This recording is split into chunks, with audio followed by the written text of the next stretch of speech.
Mbonye kandi nari bakumbuye cyane, ndashima Imana ko nongeye kugira ubuntu bwo kongera gutarama.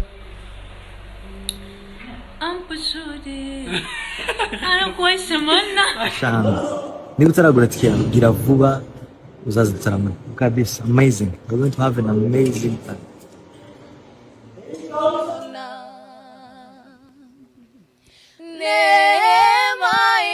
Ikibazo nshobora kuba nyikubaza nka gatatu mu cyumweru. Okay. Kandi gake nsubiza nkongera nkazagikubaza. So kibarabaza kiti ngo ni icyo ukunda kuri njye. From stadium to stages, your daily dose of sport and entertainment.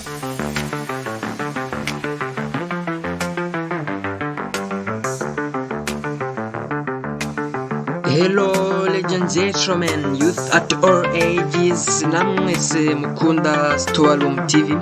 Ndizera ko mumeze neza cyane. Turi mu ntangiriro z'ukwezi kwa 10 ndetse turi turi twerekeza ku musozo w'umwaka wa 2025.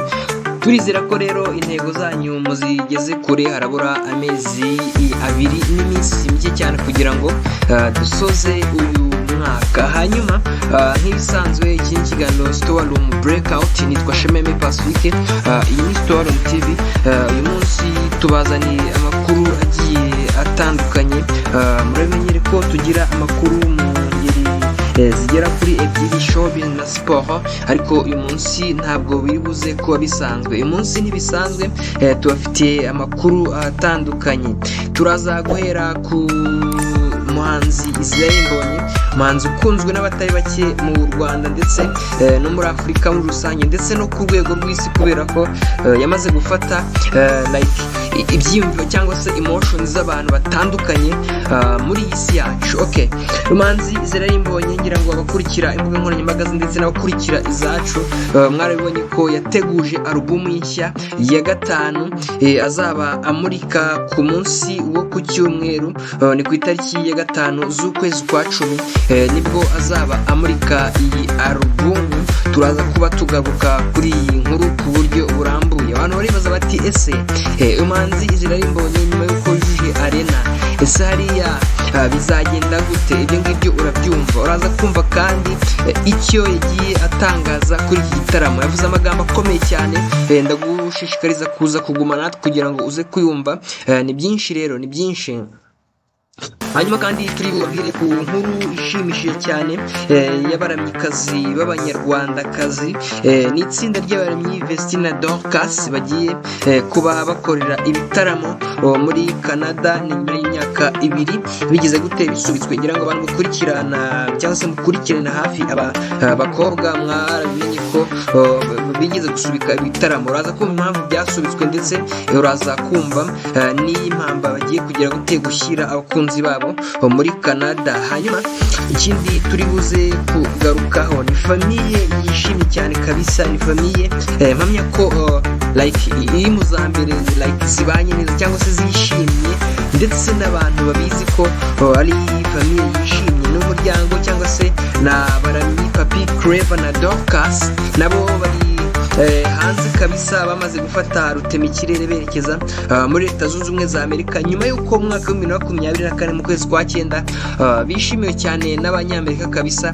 Bongeye kuba batumirwa mu gitaramo bari kugenda bahakorera. Muraza kumva aho kigeze muri rusange, mwumve se n'impamvu bahisemo kugira gute ko basubira gukorera ibitaramo byabo muri Leta Zunze Ubumwe za Amerika. Hanyuma ubwo nta nubwo ndibuze kugira gute, ntago ndibuze gutinda.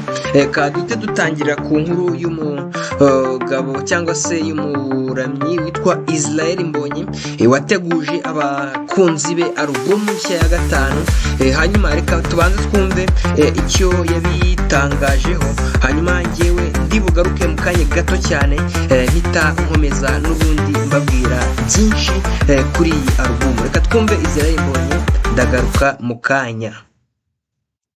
Mbonye ngira ngo murabyumva ni amagambo akomeye amaze kuba atangaza. Hanyuma Israel Mbonye rero yabinyujije ku rukuta rwe rwa Instagram atangaza ko ku itariki ya 5 Ukwakira mwaka wa 2025 azaba amurika alubumu ya 5. Israel Mbonye yarukaga kumurika alubumu nshya kuri Noheli y'umwaka wa 2022 aho yanditse amateka akomeye cyane akuzuza Arena, ibintu bitigeze bikorwa n'uwo ari wese kabisa. Ngira ngo uretse we wenyine igitaramo yakoze ari individual, ngira ngo ni muhanzi w'umunyarwanda wakoze igitaramo wenyine akabasha kuba yakuzuza iriya nyubako ya Kigali Arena. Byarananiranye kabisa ku bahanzi baririmba Secure ndetse n'abandi bahanzi bose b'abanyarwanda. Donc kubura umuhanzi umwe akavuga uti ngiye kwisharija ku gukora igitaramo muri Arena hanyuma ibe sold out. Donc nta nubwo no kuvuga ngo uyu muhanzi yari yashyize igiciro gitoya ngo wenda ngo abanyarwanda bose ngo just nyine bakafodinga. Ndumva ngo itiki y'amashyi y'amafaranga 5,000 Kigali Arena iba sold out. Hanyuma akora amateka ashyiraho agahigo nkeka ko gukuraho bizagorana ku umuhanzi kuza ari umwe hanyuma akaba yakuza iriya nyubako. Hanyuma mwaka wa 2014 Israel Mbonye yasohoye alubumu ye ya mbere yitwa Number 1. Ubu ngubu yayitiriye indirimbo yitwa Number 1 abantu bakunze cyane. Yamurikiye mu gitaramo yakoreye muri Kigali Serena Hotel mwaka wa 2015. Hanyuma ya kabiri yise Intashyo yamuritswe mu gitaramo yakoreye muri Camp Kigali mwaka wa 2017. Hanyuma Israel Mbonye amaze imyaka irenga 10 ari indirimbo zo kuramya no guhimbaza Imana. Akaba ari umwe mu bahanzi nyarwanda bafite izina rikomeye ku rwego rw'akarere. Yatangiye kumenyekana cyane binyuze mu ndirimbo nka Number 1, Intashyo, Karame, Nitamin n'izindi. Hanyuma igituma amenyekana cyane ngira ngo mu minsi ishize cyangwa se mu myaka ishize nibwo yinjiye muri gahunda yo kuririmba indirimbo mu rurimi rw'igiswahili kugira ngo donc n'abanyafurika cyangwa se abantu batuye muri East Africa bumva igiswahili bakundaga indirimbo ze cyangwa se bamukunda bazabashe kumva ubutumwa buri mu ndirimbo ze bitabagoye cyane. Hasohoye indirimbo zitandukanye yitwa Nasiri ndetse n'izindi zitandukanye zagiye zikundwa. Mu mwaka wa 2024 ngira ngo ni mu kwa munani niba ntibeshye yagiye yari gukora igitaramo muri Kenya agaragaza ko ari umuhanzi ukunzwe biteye ubwoba, ukunzwe pe. Uvuga ngo yakora igitaramo muri stade ikomeye cyane hariya muri Kenya yakira abantu 35,000 hariya arayuzuza neza irapfuka no hejuru abantu babona naho bajya. Hanyuma ni ibintu byiza cyane kabisa, ni intambwe ikomeye cyane uyu muhanzi yatumye umuziki wa gospel nyarwanda utera imbere bikomeye cyane. Hanyuma ngira ngo nta nubwo ndi butinde cyane. Icyo wamenye cyo nuko setup yamaze kuba itangira. Setup y'iki gitaramo yamaze kuba itangira hariya kabisa aho kizabera. Ngira ngo niba ntibeshye ni igitaramo azakorera muri Conference Arena niba ntibeshye. Okay, igitaramo kabisa bamaze gutangira setup. Ngira ngo nabumvisha ibyo uyu mugabo yatangaje kugira ngo tuze tujyana mu zindi nkuru muri rusange. Yitwa Israel Mbonye mwumve. Okay guys, setup yatangiye, we have begun. Ni ku cyumweru tariki 5. Niba utaragura tike gira vuba uzaza igitaramo kabisa. Amazing, we're going to have an amazing time. Mwabyumvise rero ko setup yamaze kuba itangira, batangiye kwitegura neza cyane. Ni ku itariki 5 ntimuzacikwe n'ibirori by'igitaramo cy'uyu mugabo Israel Mbonye. Hanyuma dushifting tugiye ku nkuru y'umukobwa cyangwa se itsinda ry'abakobwa babiri witwa Vestine na Dorcas bagiye nabo kuba bakorera ibitaramo muri leta zunze ubumwe muri leta ya Amerika, muri Amerika, muri Canada. Ni tour bise tour Vancouver. Ni ibitaramo bizaba ku itariki 18 z'uku kwezi. nyuma y'imyaka ibiri abakobwa b'abavandimwe Ishimwe Vestine na Dorcas bazwi cyane mu muziki wa gospel nyarwanda basubitse ibitaramo bari bafite abakunzi babo muri Canada. Ubu noneho bemeje ko bagiye kugera gute, bagiye kuhataramira mu mujyi wa Vancouver. Iki gitaramo giteganyijwe ku itariki 18 nk'uko nari maze kubivuga, bikaba ari intangiriro y'urugendo ruzabageza no mu yindi mijyi itandukanye yo muri Canada. Umujyanama cyangwa se urebera inyungu z'aba bahanzikazi yitwa Murindahabi Irene yavuze ko Vancouver ariyo izabanziriza izindi, ariko ko gahunda irimo gutegurwa ishobora no gutuma ibitaramo bikomeza kugeza mu mwaka utaha. Ati tuzatangira i Vancouver hanyuma turebe n'indi mijyi tuzajyamo, ariko kubera izindi nshingano dufite mu Rwanda tuzaguruka hanyuma tuzongere gusubirayo. Urumva bazagaruka hano mu Rwanda ndetse bagiye basubireyo. Icyemezo kije nyuma y'uko mwaka wa 2023 hamaze gutangazwa ko aba bombi bari bujye muri Canada, ariko byose bigahagarara mu buryo butunguranye. Murindahabi yasobanuye ko icyo gihe yahisemo kubisubika kubera akajagari kari mu bari bashinzwe kujya bitegura. Vestine na Dorcas bamaze kumenyekana mu ndirimbo zo kuramya no guhimbaza Imana zikura imitima ya benshi nk'itwa Donani n'izindi. Aba bahanzikazi batangiye mu mwaka wa 2018 nabo bamaze kubona ko Swahili Nation cyangwa se abantu bumva igiswahili bakunda cyane umuziki wo kuramya no guhimbaza Imana nyarwanda. Hanyuma nabo baravuga bati reka dutangire kuririmba indirimbo z'igiswahili. Donc ni gospel nyarwanda baze kuba abroad, sibyo? Imaze kurenga imbibi z'u Rwanda, igeze ku rwego rushimishije kuko donc abantu twafata nk'urugero muri East Africa. Muri East Africa abantu benshi bakoresha ibintu by'igiswahili ndetse no mu bindi bihugu by'Abarabu ndetse n'ahandi hatandukanye. Mu bihugu bitandukanye bya Afurika bakoresha ururimi rw'igiswahili. Hanyuma kandi bamaze kugaragaza ko bakunze cyane umuziki nyarwanda by'umwihariko wa gospel. Niyo mpamvu uzasanga abahanzi bose abenshi muzacunge cyangwa se mwitegereze abarimba indirimbo zo kuramya no guhimbaza Imana bakunze muri iyi minsi bakunze kuririmba indirimbo z'igiswahili kubera ko bamaze kubona ko East Africa ari abantu bagize gute bakunze umuziki wa Afurika. Ni ibintu byiza cyane rero. N'abangaba abakobwa bombi rero nabo bamaze kuba batangira kuririmba izi ndirimbo.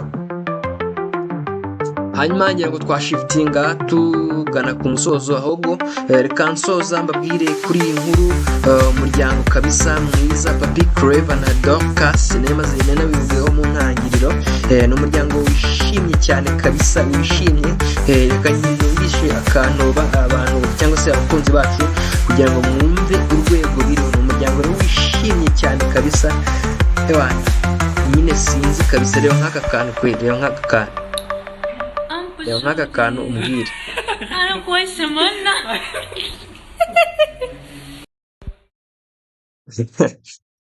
Alright, ati ampucuri kabisa. Okay, niyo mpamvu nicyo nshingira mvuga nti uyu muryango urishimye kabisa. Umuryango urishimye. Mu minsi ishize baherutse hari ikiganiro kirambuye bagiranye n'ikinyamakuru Igihe. Donc ni umuryango bari gutegura n'ubundi tour izabajyana muri Leta Zunze Ubumwe za Amerika. Reka mbumvishe agace gatoya cyane. Donc ni impamvu ndi kuvuga ngo donc ndajya mvuga ngo uyu muryango n'umuryango wishimye ndetse ukundanye. Donc nyine bigaragarira amaso y'abantu b'abanyarwanda bose. Abantu bakantira bakavuga ati ese ubikuraho imiryango yindi izi n'ibiki. Donc reba ibyo banyuje ku kinyamakuru Igihe. Reka twumve ibyo batangaje hanyuma namwe mumfashe kabisa kwemeza abantu, mumfashe gukomprima kabisa. Ni Papi Clever na Dorcas. Ntunkwepe iki kibazo nshobora kuba nkikubaza nka gatatu mu cyumweru. Kandi kake nsubiza nkongera nkazagikubaza. So kibarabaza kiti ngo ni icyo ukunda kuri njye?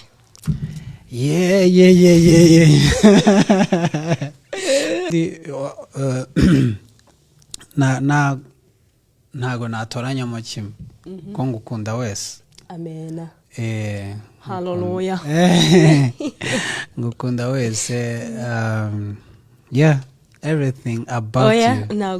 ntago wambwira uko Eh, ubwo uyu munsi urahitamo kimwe cyangwa bibiri ntaribi ukunda amaso, nkunda isura yawe ukuntu uri natural. Yeah, reka tuterekeye ibyo ngibyo murakoze.